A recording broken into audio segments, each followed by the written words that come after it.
All right, guys. So one other cool thing I noticed is actually I'm gonna go back to the drums for this because I'll show you the effect without it. So I like using reverbs to make momentary like spatial like sound that you're not letting gate out. You're kind of doing a quick release and then a cut back to like dry. And I'll show you what I mean. So ambient reverb's a really cool one to use, and I like to use just like a big open gated reverb or just like a big long reverb. I made my own one called like ASN that I use. But basically, what I'll show you here is listen to these hi hats. This is actually interesting. So this is the mouth drums again, and I'm gonna play just the hi hats. So let's take off the ambience. So there's an ambience, nope. And let's take off this ambience. So watch this by itself. It's cool. Cool, there's some like soft reverb in the background. But watch this, if you put ambience on, I'm doing now controlled automated ambience. And what I'm doing is I drew in this moment here, and you'll see it kind of opens the sound up and then closes it real quick. Check this out,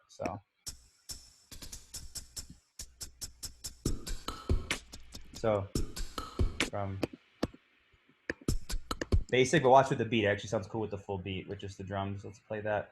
Let me turn off the automation. So watch this part right here. So really quick, more right there.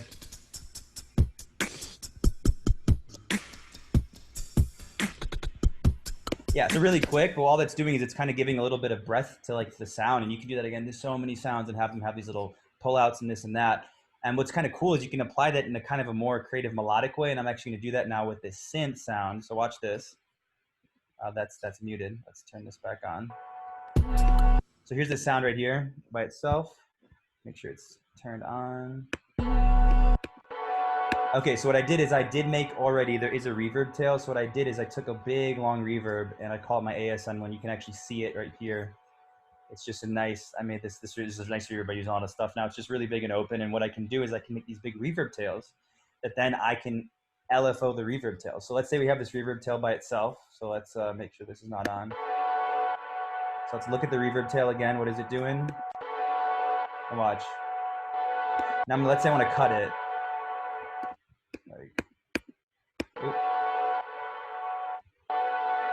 And so what I'm going to do now is I'm actually going to LFO the reverb. So right now I want the sound to not LFO.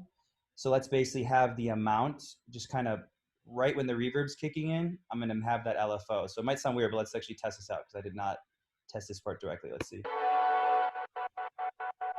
Yeah, there we go. Yeah, so what that did is it actually put a LFO on the reverb. So watch. Nothing, and then with LFO, let's bring the shape. You can kind of see it opening and closing. So let's create a few more of those opens right here. So let's make the new one. And this time let's change the rate. So let's bring the rate down to like, yeah, 12 notes. And then here we go. So watch, let's actually bring this back in. And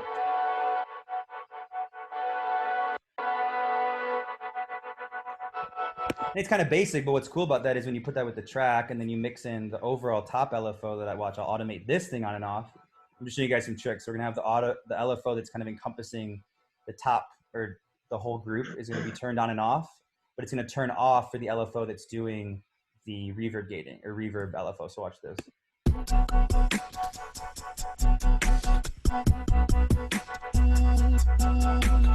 Yeah, so that's kind of like that trick right there, if that makes sense. So again, what I'm doing is I'm just creating a big long reverb tail that I'm automating on and off. So again, the reverb is not going like this, because if you do this, it's going to sound like all washed out. And I don't want it to sound like all ghosty. I want it to cut out. So you have the,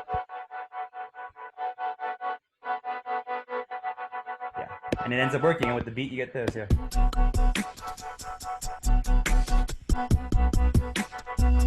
And what's really cool is think about these applications. I mean, I could also, if I really wanted to, I could make a new track and resample this reverb. And I could make the reverb its own track in itself and then have that have its own LFO. I could change the pitch. You can make it harmonize. You can harmonize reverbs. It's really interesting. There's just different things to do with that. But hopefully that makes some kind of sense, because that's like a couple quick things. I'm going to open it up to some questions. It's kind of like some basic stuff I was showing there. And then, I will show you guys one more thing, actually, is just kind of creatively making things pitch. So watch, I did this with the bars here. It's really simple, but if you know this, you just go into your transposition and making things have octave sweeps, whether you're using Pro or Complex. Pro is going to keep the natural tone of it. Watch how this one sounds. It still sounds a little funky, but watch this. So And then watch the opposite. I'm going to go low and do complex. But now with the beat. Sorry. Okay, that's the low one. So high one is like this.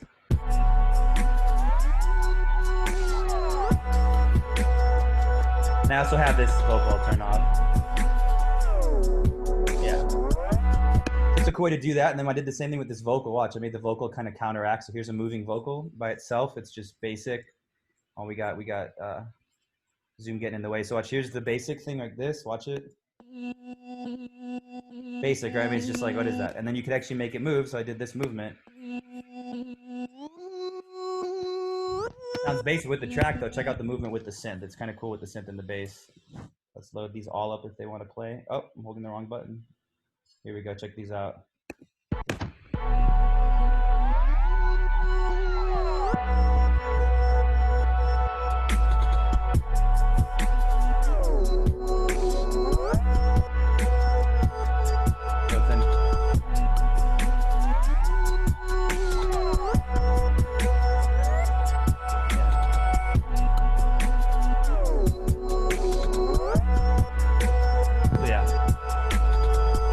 Just some really quick stuff about moving things, and yeah, that's kind of like what I wanted to show. So I know I'm running out of time, but if anyone has questions about any of that, we can do some questions.